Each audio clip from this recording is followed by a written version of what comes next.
Set in 1887 Colorado, this is the tale of Clara Mae Thompson, a 26-year-old teacher who arrives in the mining town of Millbrook, despite being constantly told she's not conventionally beautiful. There she meets Samuel Carter, a widowed blacksmith with a young daughter, who sees past society's shallow judgments to recognize Clara's true worth and kindness.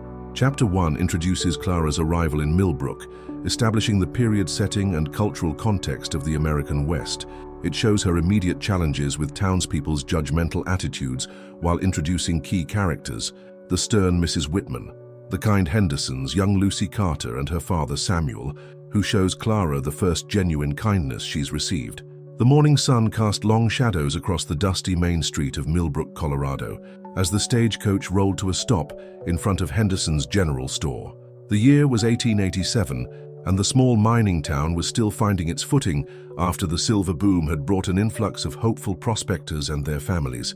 Among the passengers stepping down from the weathered coach was a young woman in her mid-20s, clutching a worn leather satchel and looking around with a mixture of nervousness and determination. Clara Mae Thompson adjusted her simple brown traveling dress and straightened her shoulders as she took in her new surroundings. The town was smaller than she had imagined, barely more than a single main street lined with wooden buildings, their paint already fading under the harsh Colorado sun. Behind the modest structures, the Rocky Mountains rose majestically, their peaks still capped with snow despite the late spring warmth. The townspeople had already begun to gather, curious about the newcomers. Clara could feel their eyes upon her, and she was acutely aware of the whispers that seemed to follow wherever she went. She had grown accustomed to such scrutiny throughout her 26 years, having been reminded countless times that her features were not what society deemed beautiful. Her smile, which curved slightly more to the left than the right, had been called crooked since childhood. Her eyes, a warm brown but admittedly smaller than the wide doe-like eyes that were fashionable, had been the subject of unkind comments from classmates and even well-meaning relatives. "You must be Miss Thompson," came a voice from behind her. Clara turned to see a middle-aged woman approaching, her graying hair pinned back severely, and her expression neither welcoming nor hostile, merely appraising. "I'm Mrs. Eleanor Whitman, head of the Millbrook School Board. We've been expecting you." "Yes, ma'am," Clara replied, offering her characteristic lopsided smile. "I'm grateful for the opportunity to teach here. I brought my credentials and references as requested." Mrs. Whitman's gaze lingered on Clara's face for a moment longer than was comfortable. "I see. Well, I suppose it doesn't matter much what a teacher looks like, as long as she can educate the children properly. The previous teacher left rather suddenly, married a prospector and headed to California. Left us in quite a bind, I must say." Clara nodded, choosing to ignore the backhanded nature of the comment. She had learned long ago that responding to such remarks only made things worse. "I'm eager to meet the students and begin preparing lessons. When might I see the schoolhouse?" "This afternoon will be sufficient. First, let me show you to your lodgings. You'll be staying with the Hendersons above their store. It's modest but clean and respectable." Mrs. Whitman gestured toward the general store, where a portly man was unloading supplies from another wagon. As they walked across the dusty street, Clara noticed a tall figure working near the blacksmith's shop. The man was bent over an anvil, his shirt sleeves rolled up to reveal strong tanned forearms as he shaped a piece of red-hot iron. His dark hair was damp with perspiration, and there was something about his focused concentration that caught her attention. When he looked up and their eyes met across the distance, Clara felt an unexpected flutter in her chest. Unlike the assessing stares of the other townspeople, his gaze seemed genuinely curious rather than judgmental. "That's Samuel Carter," Mrs. Whitman said, noticing Clara's glance. "He's our blacksmith and one of the town's most eligible bachelors, though he keeps to himself mostly. Lost his wife in childbirth 3 years ago. Tragic affair. He has a young daughter who'll be one of your students." Clara nodded solemnly, feeling a pang of sympathy for the man and his daughter. She understood loss, though hers had been different. The gradual loss of confidence that came from years of being made to feel inadequate because of her appearance. The Hendersons proved to be kind, if somewhat overwhelmed by the demands of running both a general store and taking in boarders. Martha Henderson, a woman in her 50s with kind eyes and flour-dusted hands, showed Clara to a small but tidy room on the second floor. "It's not much, but the bed's comfortable, and the window faces east, so you'll have morning light for reading," Martha explained, setting Clara's trunk at the foot of the narrow bed. "Breakfast is at 6, dinner at noon, and supper at 6. We keep regular hours here." "It's perfect, thank you," Clara said sincerely. After years of living in cramped quarters at the boarding house near the Teachers' College in Denver, this little room felt like a luxury. That afternoon, Mrs. Whitman led Clara to the schoolhouse, a simple one-room building at the edge of town. The interior was sparse but functional, with wooden desks arranged in rows facing a blackboard that had seen better days. Sunlight streamed through tall windows, illuminating dust motes that danced in the still air. "We have 23 students, ages 6 to 15, Mrs. Whitman explained. Most of the older boys only attend during winter months, when there's less work to be done at home or in the mines. The younger children are more regular in their attendance." Clara ran her hand along the smooth surface of the teacher's desk, already envisioning lesson plans and the faces of her future students. What subjects have they been studying? The basics: reading, writing, arithmetic, some geography and history when time permits. The older students need practical skills more than fancy book learning, but the parents want their children to have opportunities they never had. After Mrs. Whitman left, Clara spent the remainder of the afternoon organizing the classroom and reviewing the few textbooks available. She was so absorbed in her work that she didn't notice the small face peering through one of the windows until a soft knock came at the door. "Come in," Clara called, looking up to see a girl of perhaps 8 years old standing hesitantly in the doorway. The child had dark hair braided neatly down her back and wore a simple blue dress that was clean but showed signs of careful mending. "Are you the new teacher?" the girl asked, her voice barely above a whisper. "Yes, I am. I'm Miss Thompson, and who might you be?" "Lucy Carter," the girl replied, stepping into the room but staying close to the door, as if ready to flee at any moment. "My papa said I should come introduce myself, but I was scared." Clara's heart melted at the child's shyness. She remembered being that age and feeling awkward and uncertain. "There's nothing to be scared of, Lucy. I'm very glad to meet you. Would you like to see what we'll be learning this year?" Lucy nodded eagerly and approached the desk where Clara had spread out several books. As they looked through the reading primers together, Clara noticed that the girl was bright and curious, asking thoughtful questions about the pictures and stories. "Do you like to read, Lucy?" Clara asked. "Yes, Mom, but we don't have many books at home. Papa tries, but..." She trailed off, looking embarrassed. "Well, we have books here at school, and I'd be happy to lend you some to take home if your father doesn't mind." Lucy's face lit up with genuine excitement, the first truly warm reception Clara had received since arriving in Millbrook. "Really? Papa loves stories, but he's too tired most evenings to read to me. He works very hard at the blacksmith shop. I'm sure he does. Hard work is something to be proud of." As they continued talking, Clara learned that Lucy lived alone with her father, helping him keep house and learning to cook and mend clothes. Despite her young age, she carried herself with a maturity that spoke of early responsibility. "Lucy," a deep voice called from outside. "Are you in there?" "That's Papa," Lucy said, jumping up from her chair. "Papa, come meet Miss Thompson." The door opened, and Samuel Carter stepped inside, removing his hat as he entered. Up close, Clara could see that he was younger than she had first thought, probably in his early 30s. His face bore the lines of someone who had experienced grief, but his eyes were kind as they settled on his daughter. "I hope Lucy hasn't been bothering you, Miss Thompson," he said, his voice carrying a slight accent that suggested he hadn't been born in Colorado. "Not at all. She's been delightful company." Clara stood, suddenly aware of how she must look after an afternoon of organizing dusty books and furniture. She's going to be a wonderful student. Samuel's gaze met hers, and Clara braced herself for the familiar look of disappointment or polite disinterest that usually followed. Instead, she saw something different, a genuine warmth and what looked almost like recognition. "Thank you for taking the time with her. Education is important, though not everyone in town agrees." He placed a gentle hand on Lucy's shoulder. "We should let Miss Thompson finish her preparations. Come along, Lucy." "Will I see you Monday, Miss Thompson?" Lucy asked hopefully. "You certainly will, and please call me Miss Clara if you'd like." As father and daughter prepared to leave, Samuel turned back. "Miss Thompson, if you need anything, repairs to the schoolhouse, supplies from town, please don't hesitate to ask. Teaching our children is important work, and you should have whatever support you need." "Thank you, Mr. Carter, that's very kind." After they left, Clara found herself smiling as she continued her work. For the first time since arriving in Millbrook, she felt a sense of belonging, as if perhaps this little town might become home after all. As the sun began to set behind the mountains, painting the sky in shades of orange and pink, Clara gathered her things and prepared to return to the Henderson store. Tomorrow she would begin her work as Millbrook's teacher, and despite the challenges she knew lay ahead, she felt a spark of optimism. The townspeople might whisper about her appearance, and she might face the same prejudices she had encountered elsewhere, but she had also found a bright, eager student and a father who seemed to value education and kindness over superficial judgments. As she locked the schoolhouse door behind her, Clara whispered a small prayer of gratitude. Perhaps, just perhaps, Millbrook would be the place where she could finally prove that a person's worth wasn't measured by the symmetry of their smile or the size of their eyes, but by the content of their character and the kindness in their heart. Thank you for listening to Chapter 1 of our story. We'd love to know where you're listening from.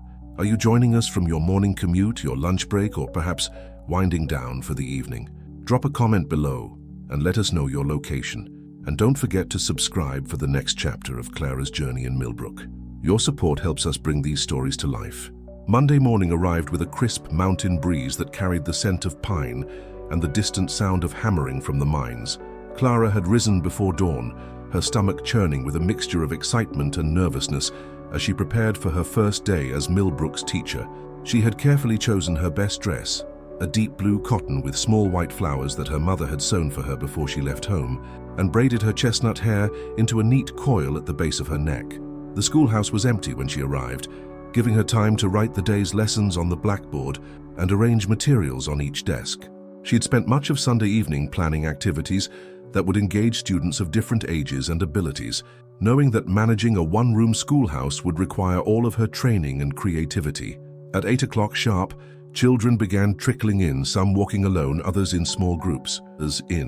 Clara positioned herself by the door, greeting each student with a warm smile despite the butterflies dancing in her stomach. She watched as some of the older children whispered to each other, their eyes darting toward her face before quickly looking away. The familiar sting of judgment threatened to dampen her spirits, but she forced herself to focus on the task at hand. Lucy Carter arrived precisely on time, her face glowing with excitement as she carried a small slate and a piece of chalk wrapped carefully in cloth. "Good morning, Miss Clara," she said, her voice clear and confident despite her natural shyness. "Good morning, Lucy. I'm so glad you're here." Clara bent down to the child's level. "Would you help me welcome the other students? You could show the younger ones where to sit." Lucy beamed with pride at being given such an important responsibility, and Clara watched as the girl gently guided several 6- and 7-year-olds to the front rows, speaking to them in soft, encouraging tones. As the last student settled into their seat, Clara moved to the front of the classroom. 21 faces stared back at her. She noticed that 2 of the older boys mentioned on her roster were absent, likely already working at their families' claims or businesses. "Good morning, everyone," she began, her voice steady despite her nerves. "I'm Miss Thompson, and I'm delighted to be your teacher this year. I know some of you might be wondering about me since I'm new to Millbrook, so let me tell you a little about myself." She spoke of her childhood in Kansas, her love of books and learning, and her excitement about living in the beautiful Colorado mountains. As she talked, she noticed the children beginning to relax, their initial wariness giving way to curiosity. "Now, I'd like each of you to tell me your name, how old you are, and one thing you hope to learn this year. We'll start with the youngest students and work our way up." The introductions revealed a diverse group of children from various backgrounds. There was 6-year-old Tommy Henderson, whose parents ran the general store, eager to learn to read real books. 8-year-old Maria Santos, whose father worked in the mines, wanted to learn enough English to help her mother communicate with customers at their small cafe. 12-year-old James Mitchell, son of a prospector, admitted reluctantly that he needed to improve his arithmetic to help with his father's business. The morning passed quickly as Clara assessed each student's abilities through simple reading and arithmetic exercises. She was pleased to discover that most of the children were brighter than their previous academic performance might have suggested. They simply needed more individualized attention and encouragement. During the lunch break, while most students went home or gathered outside to eat meals packed by their families, Lucy approached Clara's desk, carrying a small bundle wrapped in checkered cloth. "Papa packed extra biscuits," Lucy said shyly. "He thought you might be hungry since you're new and might not have had time to prepare lunch."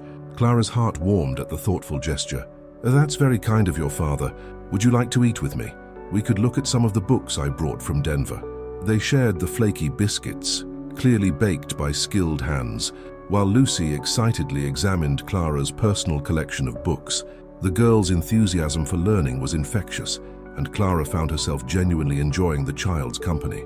Miss Clara, Lucy said hesitantly as they looked through a volume of fairy tales, some of the other children were saying things about how you look different. Clara's stomach tightened, but she kept her expression calm. What kind of things, Lucy?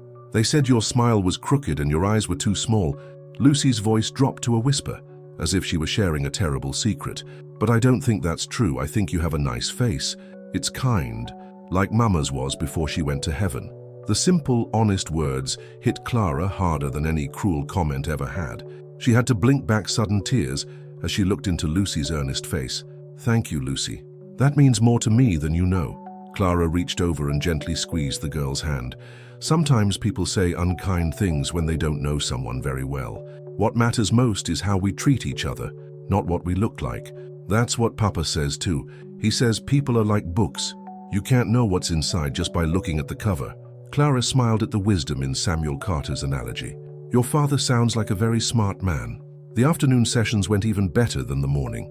Clara had organized the students into groups based on ability rather than age, allowing her to provide more targeted instruction.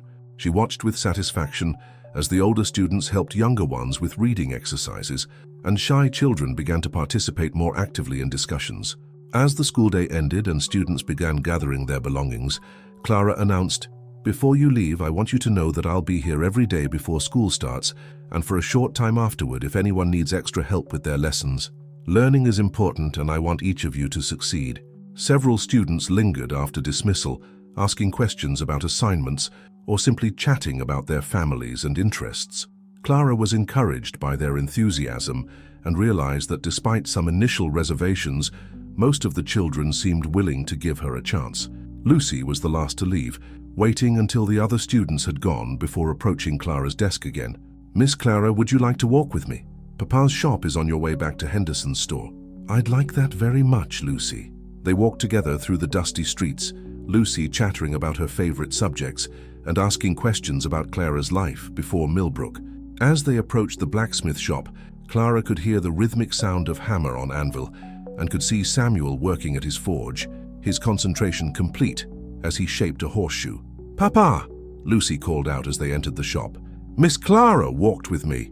Samuel looked up, his face breaking into a genuine smile when he saw them. He set down his hammer and wiped his hands on a leather apron before approaching. "How was your first day, Miss Thompson?" he asked, and Clara was struck again by the kindness in his voice. "It went very well, thank you. Lucy was wonderful. She helped me welcome the other students this morning. I'm not surprised. She has her mother's gift for making others feel comfortable." Samuel's expression grew soft as he looked at his daughter with obvious pride. "Papa, Miss Clara has the most beautiful books, and she's going to let me borrow some to read at home." Lucy's excitement bubbled over. "That's very generous of you, Miss Thompson," Samuel said. "Lucy does love to read. I try to find books when I can, but they're not easy to come by out here. I have more than I can use, and I believe books should be shared," Clara replied. "Lucy is clearly a bright student. She should have all the reading material she can handle." As they talked, Clara noticed that Samuel never once seemed to focus on her physical appearance with the critical eye she had grown accustomed to. Instead, he asked thoughtful questions about her teaching methods and seemed genuinely interested in her plans for the school. "Miss Thompson," he said, as she prepared to continue on to her lodgings, "I want you to know that if you need anything, supplies, repairs, or even just someone to talk to about the challenges of living in a small town, please don't hesitate to ask. Teachers are important to a community's future, and good teachers should be supported. Thank you, Mr. Carter. Your kindness means a great deal to me." As Clara walked the final blocks to Henderson's store, she reflected on her first day. While she had encountered some of the whispers and stares she had expected, she had also found genuine acceptance and friendship. Lucy's innocent wisdom and Samuel's respectful kindness had given her hope that perhaps in Millbrook she might finally find a place where she could be valued for who she was, rather than judged for how she looked. That evening, as she prepared lessons for the next day by lamplight, Clara felt a sense of purpose and belonging that had eluded her for years. Tomorrow would bring new challenges, but tonight she was content to be exactly where she was. 3 weeks had passed since Clara began teaching in Millbrook, and she had settled into a comfortable routine. Her students were making remarkable progress, and even some of the initially skeptical parents had begun to express appreciation for her methods. The early October air carried a crisp promise of winter, and the aspens on the mountainsides had burst into brilliant gold, creating a breathtaking backdrop for the small mining town. Clara was reviewing arithmetic problems at her desk after school when she heard rapid footsteps on the wooden porch outside. The door burst open, and Tommy Henderson rushed in, his face flushed with excitement and worry. "Miss Clara, Mama sent me to fetch you quick. There's been an accident at the Millfield mine, and they're bringing injured men to town. Mama says since you've got book learning, maybe you could help Doc Patterson." Clara's heart immediately began racing. She had basic knowledge of first aid from her teacher training, but nothing that would prepare her for serious mining injuries. Still, she couldn't refuse to help when people were hurt. "Of course, Tommy. Let me gather some things." She quickly collected clean cloths from her supplies and the small bottle of carbolic acid she kept for cleaning cuts and scrapes. "Is it very bad?" "Don't know yet, Miss Clara. They're bringing the men in wagons now. Papa says it was a cave-in in the deep shaft." They hurried through town together, Tommy's short legs working hard to keep pace with Clara's determined stride. As they approached the main street, Clara could see a crowd gathering outside Doc Patterson's office, their faces etched with concern. The sound of approaching wagons grew louder, and soon she could see the first of them cresting the hill at the edge of town. Martha Henderson spotted Clara and rushed over. "Oh, thank goodness you're here, dear. Doc Patterson's hands aren't as steady as they used to be, and with multiple injuries..." She trailed off, but her meaning was clear. The first wagon arrived carrying 2 men, one unconscious and bleeding from a head wound, the other clutching his arm at an unnatural angle. Clara's stomach lurched, but she forced herself to remain calm as she approached. "What can I do to help?" she asked Doc Patterson, an elderly man whose medical training dated back to his service in the Civil War. "If you can clean and dress the minor wounds, I'll handle the serious injuries," he replied, his voice tense with concentration. "That young fellow there, Samuel Carter, he's got cuts and bruises, but nothing life-threatening.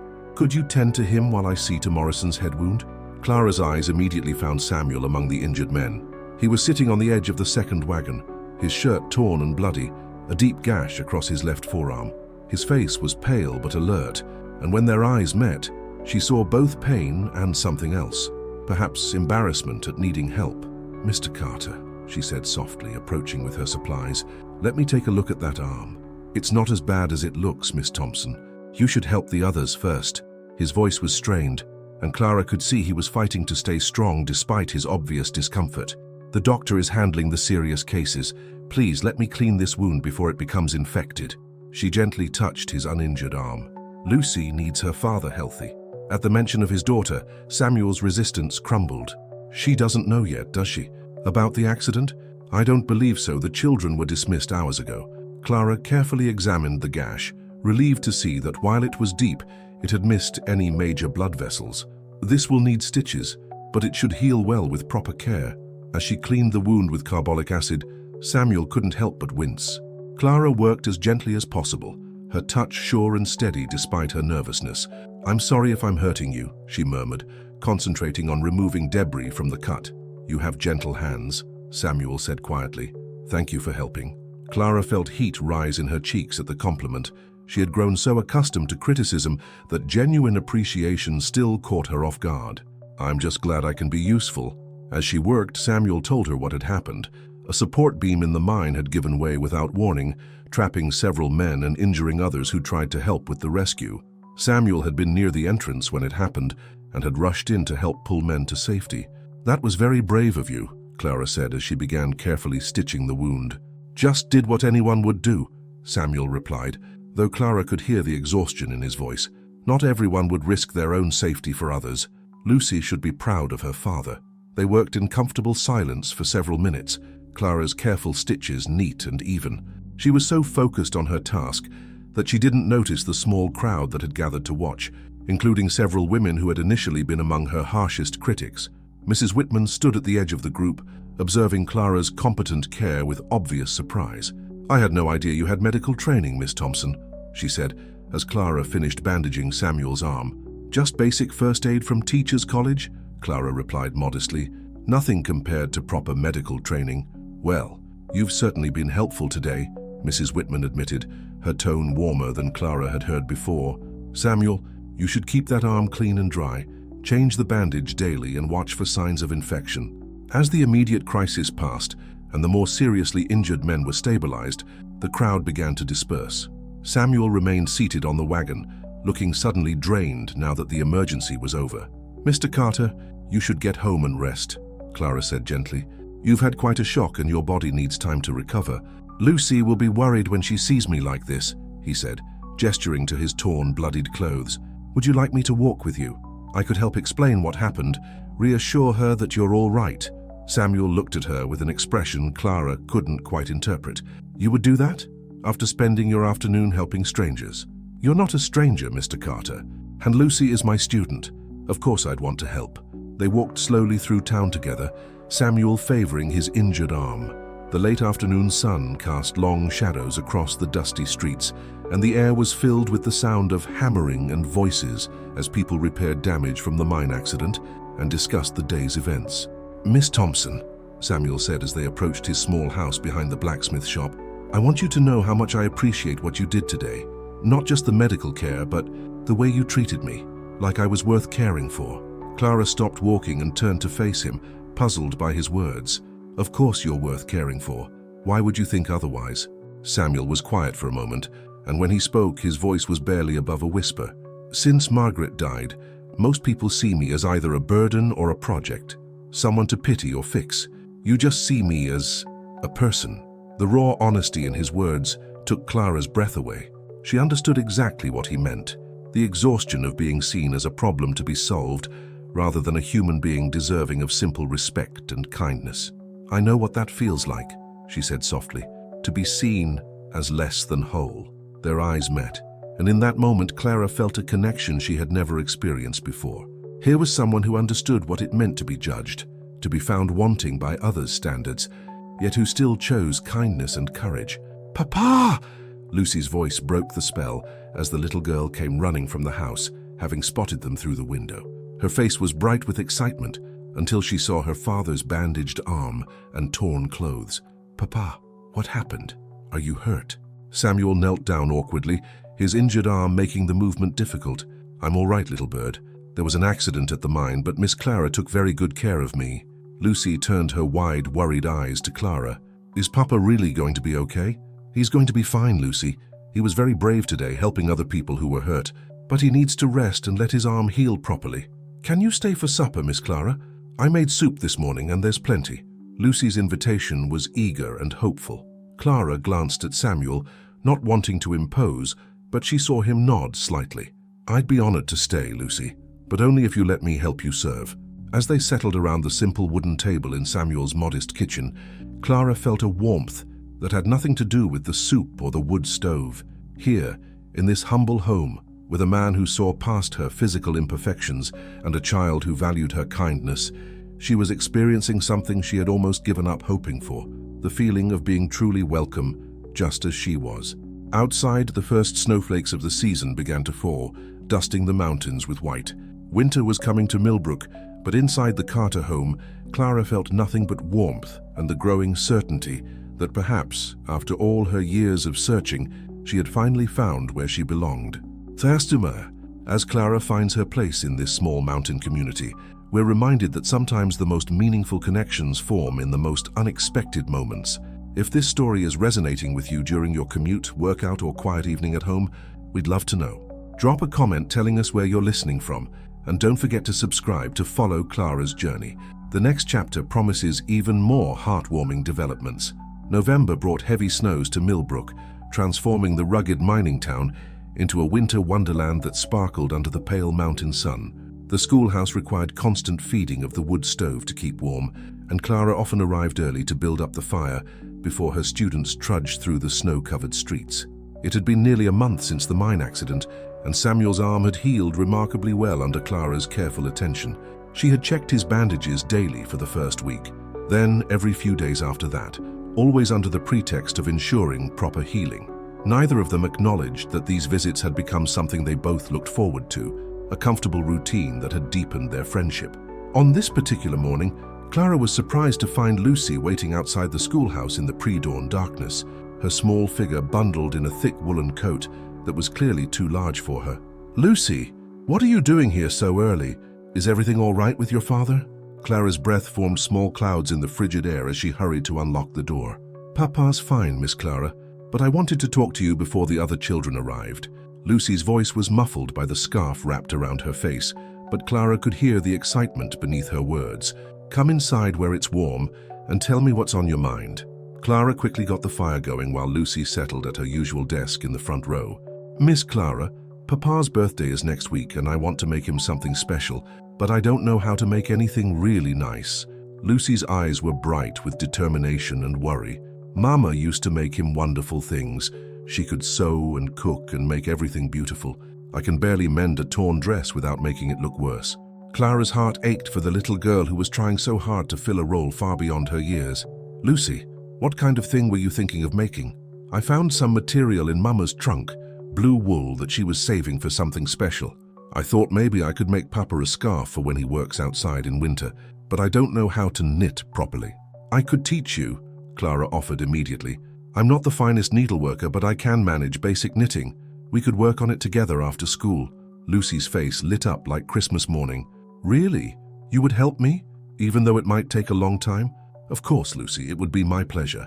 Clara paused, then added gently, "But you know, your father doesn't need a perfect scarf to know how much you love him.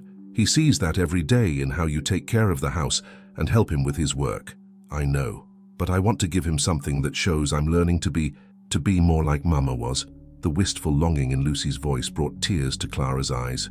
She understood the child's desire to honor her mother's memory while trying to become someone worthy of her father's love. "Your mother would be very proud of the young lady you're becoming," Clara said softly.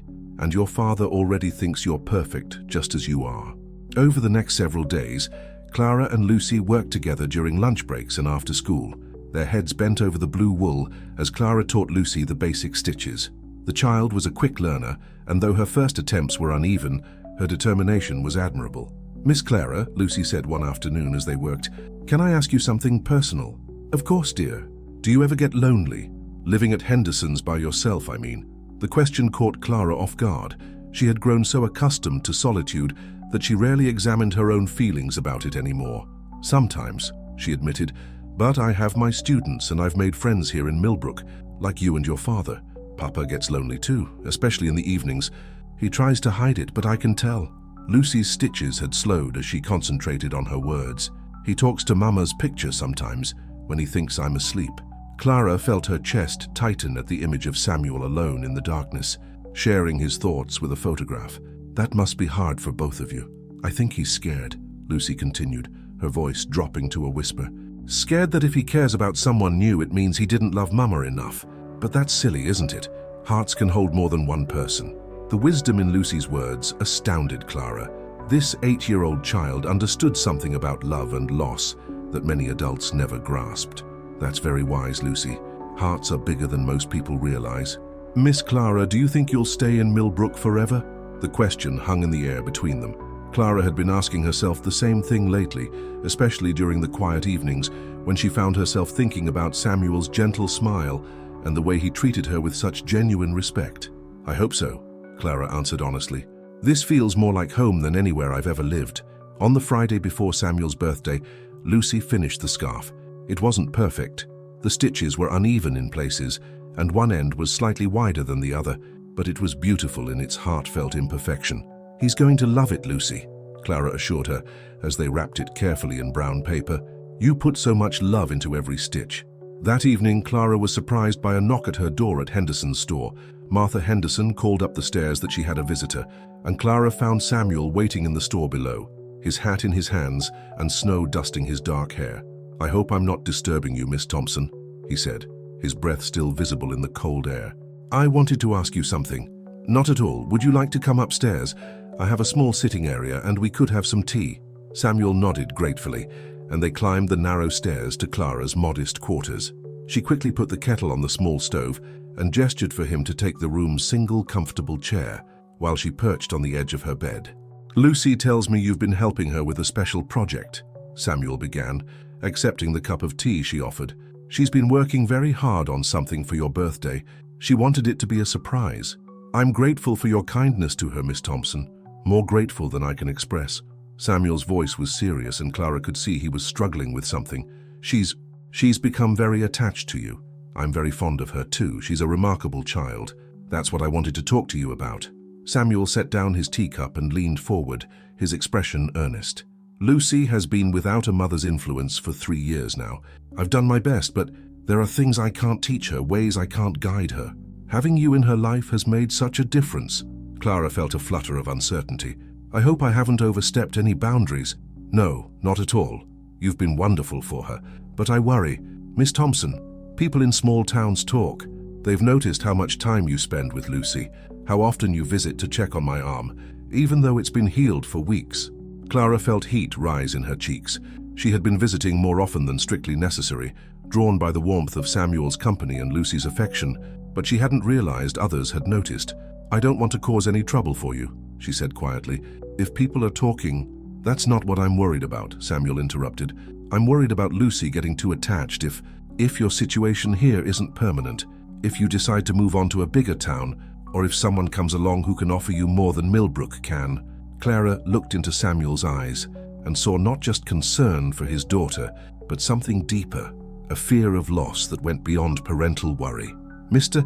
Carter," she said softly, "I told Lucy this afternoon that Millbrook feels more like home than anywhere I've ever lived. I meant that.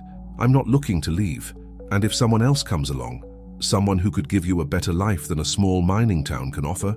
Clara studied his face, seeing the vulnerability he was trying to hide. "What exactly are you asking me, Mr. Carter?" Samuel was quiet for a long moment, staring into his teacup. When he finally looked up, his eyes held a mixture of hope and fear.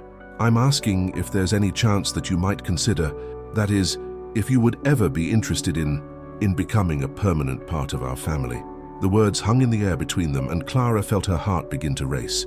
Was Samuel Carter this kind gentleman, who had shown her more respect and consideration than anyone else ever had, asking what she thought he was asking? "I know I don't have much to offer," he continued quickly, as if her silence meant rejection.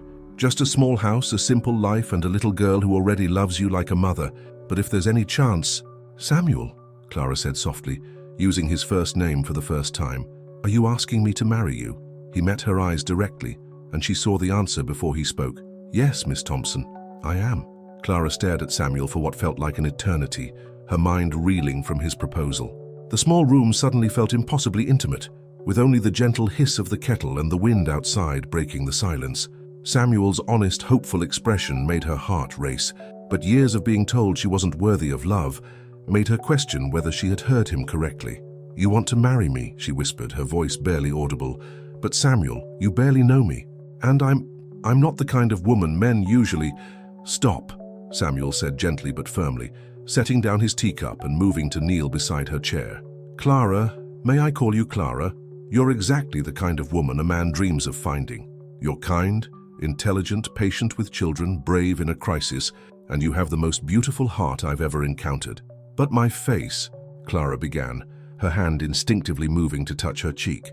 "Your face is lovely because it belongs to you," Samuel said, his voice earnest. "When I look at you, I see someone who lights up when she talks about books, who stayed after a long day to help injured strangers, who spends her own time teaching my daughter to knit. I see someone who makes Lucy laugh and who's given her hope for the future. That's what makes you beautiful, Clara. Not the size of your eyes or the shape of your smile, but who you are." Tears spilled down Clara's cheeks as she absorbed his words. No one had ever spoken to her this way, with such genuine appreciation for her character, rather than apologies for her appearance. "I know this is sudden," Samuel continued, reaching for her hands. "We could have a long courtship if you prefer. I needed you to know how I feel. These past weeks, watching you with Lucy, talking with you, seeing how you've made our lives brighter. I can't imagine going back to the way things were before you came." Clara looked into his eyes and saw only sincerity and tenderness. "Samuel, I care for you deeply, more than I thought possible, and Lucy, I love that little girl as if she were my own daughter." "Then what's holding you back?" Clara took a shaky breath. "I'm scared. What if I'm not enough? What if I can't fill the place Margaret left in your hearts? What if the town never truly accepts me as your wife?" Samuel squeezed her hands gently. "Margaret will always have a place in our hearts, but that doesn't mean there isn't room for new love. As for the town, anyone who matters has already seen your worth. The rest will come around." "I need time to think," Clara said finally. "This is the most important decision of my life, and I want to be certain I can give you and Lucy everything you deserve." Samuel nodded, though she could see the disappointment he was trying to hide. "Of course, Take all the time you need, just please don't let fear make the decision for you. After Samuel left, Clara spent a sleepless night pacing her small room, her mind churning with possibilities and doubts. By morning, she had made her decision, but she wanted to discuss it with Lucy first. Saturday brought a break in the snowfall, and Clara invited Lucy to go for a walk around town. They bundled up warmly and set out, their boots crunching in the fresh snow. "Lucy," Clara began as they walked past the church, "how would you feel if I became a permanent part of your family, not just as your teacher, but as your father's wife?" Lucy stopped walking so abruptly that Clara nearly ran into her. The child's eyes were enormous as she stared up at Clara. "Do you mean it? Really and truly? Papa asked you to marry him." "He did, but I want to know how you feel about it. Your opinion matters very much to me." Lucy launched herself into Clara's arms with such force that they both nearly tumbled into a snowbank. "Oh, Miss Clara, I've been hoping and hoping, but I didn't dare ask. You would really be my mama?" "If you'll have me," Clara said, her heart swelling with love for this precious child. "I love you so much already," Lucy said, her voice muffled against Clara's coat. "And Papa's been so much happier since you came. He smiles again, really smiles, and he hums when he works. He hasn't done that since before Mama died." "Then you think I should say yes?" "Yes, yes, yes!" Lucy danced around in the snow, her joy infectious. "When will you tell him? Can we have a party? Will you live in our house? Can I still call you Miss Clara sometimes?" Clara laughed at the barrage of questions. "I'll tell him today. We can discuss the rest later." That afternoon, Clara walked to the blacksmith shop with nervous butterflies dancing in her stomach. She found Samuel working at his forge, the orange glow of the fire casting warm light across his concentrated features. When he looked up and saw her, his expression was carefully neutral, clearly preparing himself for disappointment. "Samuel," she said without preamble, "my answer is yes." The hammer slipped from his hands and clattered to the floor as his face transformed with joy and disbelief. "Yes? You'll marry me?" "Yes, I'll marry you. I love you, Samuel Carter, and I love Lucy, and I can't imagine my life without both of you in it." Samuel crossed the space between them in 3 long strides and swept her into his arms, spinning her around despite the cramped quarters of the shop. When he set her down, his eyes were bright with unshed tears. "You've made me the happiest man in Colorado," he said, cradling her face in his work-roughened hands. "I promise you'll never regret this decision." "I know I won't," Clara said softly. "But Samuel, I need you to promise me something. Anything.